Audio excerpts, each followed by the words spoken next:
Night Lights on Fox 12 Oregon. Presented by Pacific Office Automation. Well, it's all in play now at the best time of the year, late season high school football. This is week 7 of Fox 12's Friday Night Lights. After tonight, there's just 2 weeks left until the playoffs. Who's in, out, and battling for those seeds of supremacy to plant a little hope of success come championship weekend after Thanksgiving. No bigger game of the season in 6A Oregon football until perhaps that title game. We're thankful for Fox 12's Craig Bernbach live for the big game in that Three Rivers League. Second seed of the defending champs from West Linn at fellow unbeaten before tonight. #1 Lake Oswego. Craig, what a treat to see this 6A final rematch from last winter.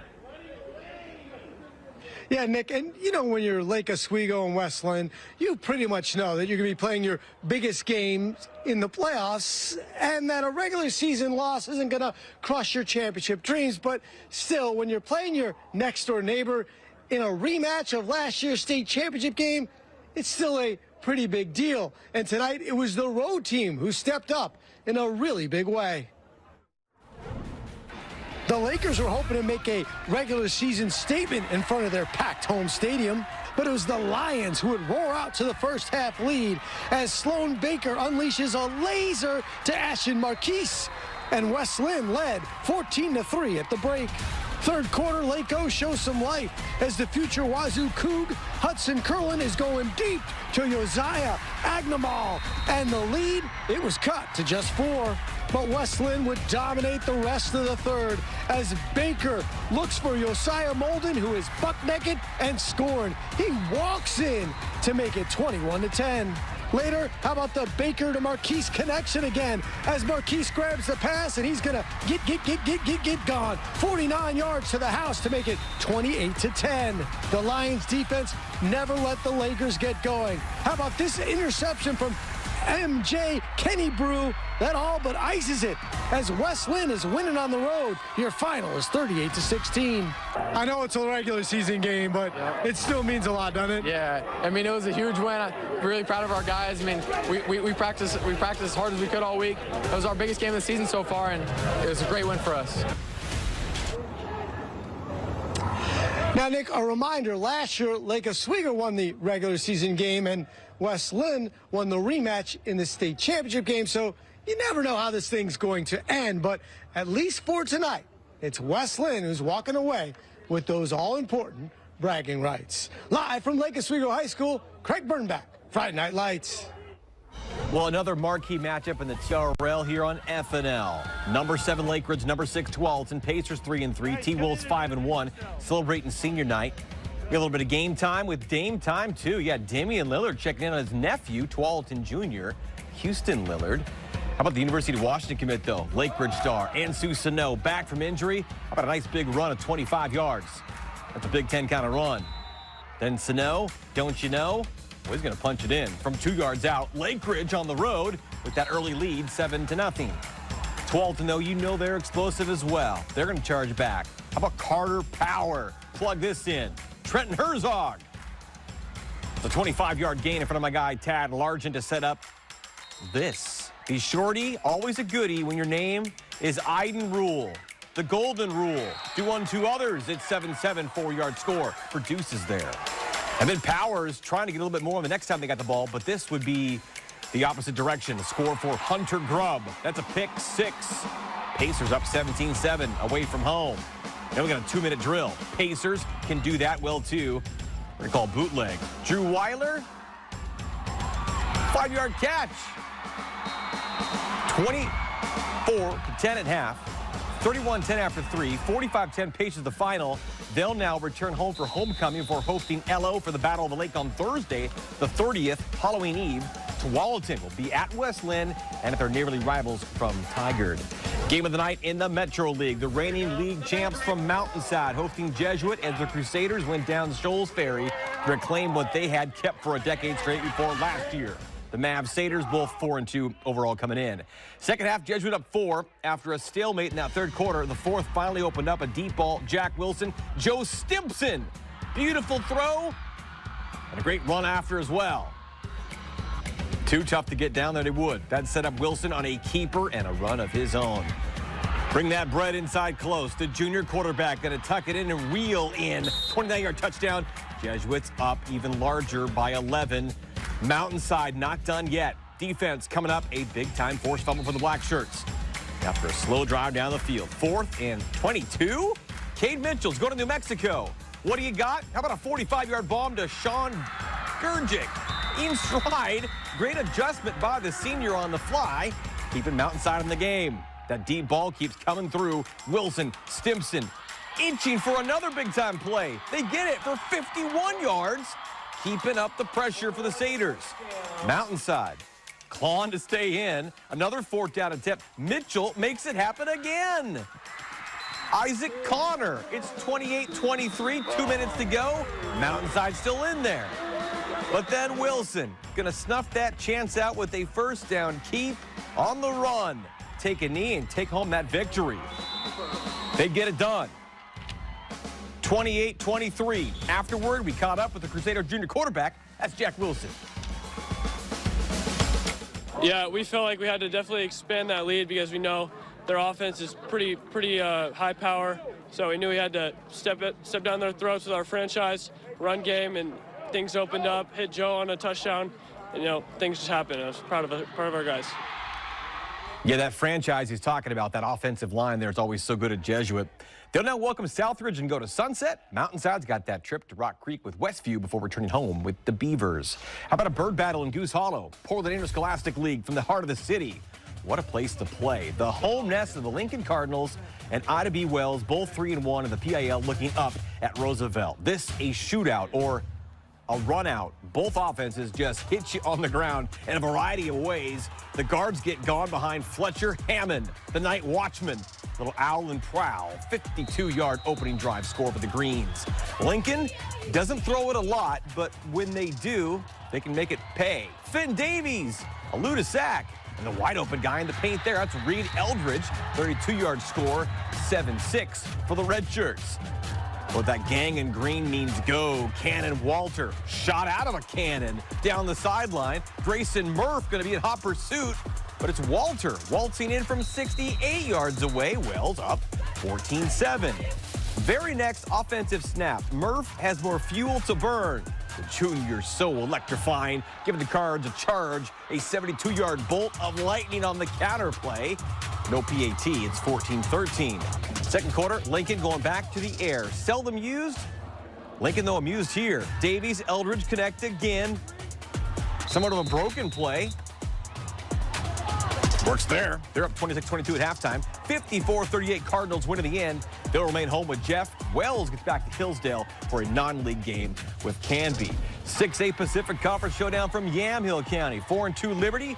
Swooping south, 4-2 Newberg. The Tiger Cage always a rockin' to go 3-0 in league competition. Newberg up a TD from the start, but here's Jackson James. Ball in the hands of Ben James. Little juke at the end. Liberty's on the board on a 70-yard touchdown. That'll do.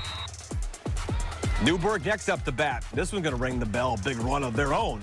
Deacon Santrizos going down the sideline in flying fashion, evading and getting some blocks, put him in great field position. From there, it's the Tigers' senior star, Chase Mackin, push his way through to the end zone, keeping Newberg into the lead. And after a Tiger defensive stop, why not get another one from Mr. Mackin, the captain through traffic, another Tiger touch. Then the opening drive of the second quarter, Liberty's going to push downfield and set up Ethan Hopper. Break 1, 2, 3, tackles for 6. No final yet reported. Newberg's going to next host their next big one with Glencoe before they go to Sherwood. The Falcons get back to their nest with the Bowman and close at Century. How about the 4A game of the night from Scappoose? 4th-ranked Tribe at 5-1 on senior night. Welcoming Co-op League rival Tillamook, 3rd-ranked Cheesemakers, had that record rolling into McNabb Field along Highway 30. Two sides have won the last 3 league crowns. Scappoose up 28-14 in the third, but that's Kevin Hurleman and Griffin Boomer. Short pass, big old fat run. Boomer blows it up, 51 yards. Cheesemaker reel him in, 28-21. Later third, boy, that combination's so lethal. Hurleman and Boomer. This ignite it. 23-yard scoring reception. It's 28 all. We go 4th quarter. Scappoose on the ball. Elijah Green and Biggs, the junior. A big boy play here. Take a hit and keep on in. 5-yard go-ahead score. They go for 2 and get it. So 36-28 Tribe in orange. Later fourth, Tillamook got to stay right with them, but Braden Miller, a pick near their own end, that would lead to a field goal and lead to a win. 39-28 Scappoose. Post-game, we caught up with EGB, Elijah Green and Big. Oh, it's amazing, man. It's just a collection of hard work, and these boys are pushing them all over the place, baby. Like our coach says, best party of the week, Friday night at McNabb Field, so it feels great to get a big win in front of a big crowd. Yeah, those Indians will close the regular season at Astoria and Gladstone. Cheesemakers, the last two games also on the road at Gladstone and Seaside. Further down Columbia River Highway, the combo club of Gladstone and Riverdale rolling the bus up 30 to face St. Helens. The Gladiators, Lions, both out for a first Co-op League win. Opening quarter, opening score. You just push the pile sometimes, baby. The Lions roar in the land of 6. Connor Cisco, the junior captain, makes it 7-zip for the black and gold. Second quarter now, second senior quarterback, Andrew Waite with time. Christian Rund, filmed by Kevin Lund. 38 yards, up and in. St. Helens up 14-0. Later in the frame, another big play. Waite and Kellen Roblewski, a 46-yard connection all the way to the 5. Great arm, even better catch. Maybe a catch of the night nominee. We'll find out Sunday in the 6 picks. Next play, next score, next kind of Roblewski. This is Chase, Shorty, but they all count the same. Football in their blood. They'd win in a shutout fashion. St. Helens, my goodness. Gladstone now tasked with getting back home to Dick Baker Stadium with league meeting Tillamook and Scappoose. Lions will be at Seaside. 5A game of the night, week 7 in the foxhole of Silverton. The Lebanon Warriors coming to play at 5-1, ranked 7th at the Coaches Bowl. Number 2 Silverton was 6-0. Rather large one in the Mid-Atlantic Conference. That's Lebanon's Bryson Edwards, a senior with skills and thrills, hooks up with Logan Large in the margin. TV Warriors, they're up 7-0. Foxes fancy to tie. Nolan Horner pulls out a plum. Logan Uto in the air. TD answer for Silverton. Next clip, same trip. Horner. Uto, senior to senior. Scappoose up 14-7. More from Edwards. The quarterback can move. Bryson, like a bison on the Prairie. Move the pack. First down Lebanon. Same drive. Edwards and Large again. This locks it up at 14. Second half now. Zachariah Halsey, senior tight end, put one down on tape. Right in front of our guy, Gino. What a lead. 21-14, Lebanon doing what nobody really does there. What a game. What a reply. Horner, Sutton, Quincy. Level at 21. But what a rush. Lebanon, the Road Warriors, they do win 34-28. The Warriors finish up at home with Central and Dallas as the voters continue to tally up in their quest for that T-Mobile $1 million prize of their school and Heath Stadium. Foxes, next play for that league title, perhaps at Dallas. Will be there in the home of the Dragons. And it may be week 7, but it's the first night of league play in Clark County for the highest classification in Washington, the 4A Greater St. Helens League. District Stadium in Battleground, serving as the site for the night and the fight on the field in Battleground. 3-3 those Tigers, 4-2 the Camas Papermakers. The storm up big, my goodness. First quarter, 4th and 6, Camas ball, Tyson Ruggiero, the play action, pull back and throw back. Thor Brady turns it on, takes it 47 yards. He's a rugby kid, too. Camas is up. This is a 2-point conversion. Looks so pretty, we would take it in there. It's 8-zip for Camas. Battleground now, their ball. Ethan Adams takes a deep shot. Luke Parvin making a play on the other side of the ball for a pick. Then Ben Druckman taking over duties, takes a shot, but Seth Waldo makes a diving catch. Tigers ball back, and then the Tigers gonna pound it in there. The big boy, Tony Salih, bruises a few Papermakers, makes it in for 6. 8-7, score at halftime. In the second half, though, all Camas. 22-7 the end. The Makers next get Union in Vancouver. Skyview from Doc Harris. BG will be at the Storm from Kiggins Bowl before welcoming the Tigers. Kiggins Bowl, always full of fun. The Union Titans, Skyview Storm, coming full range in Vancouver. Storm up big, not stopping just yet. Dugan Luge fakes the handoff and chucks it up.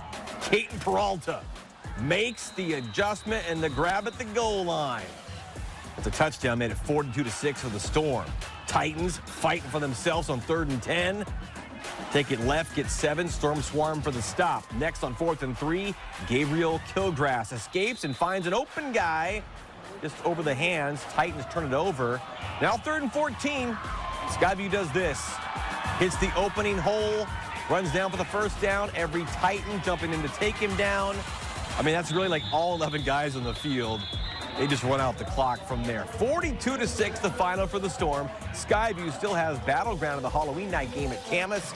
Union will host a rivalry game with the Papermakers at McKenzie and close out a BG Spectacular on the 31st. How about that early game from McKenzie? 3A Greater St. Helens League. Prairie and Evergreen each out for their 3-league playoff bids.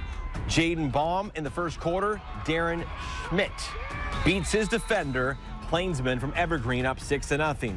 Second quarter, Baum under pressure, finds a way out, hits Schmidt again. That's a great touchdown catch in the back end of the end zone. It's Plainsman up 13-0. Late second, Falcons soaring. Devin Vigue rolling outside the numbers. Tommy Vick shakes the defender, puts Prairie on the board. That's a nice one. But the Plainsmen put that foot on the pedal. Back-to-back scoring drives.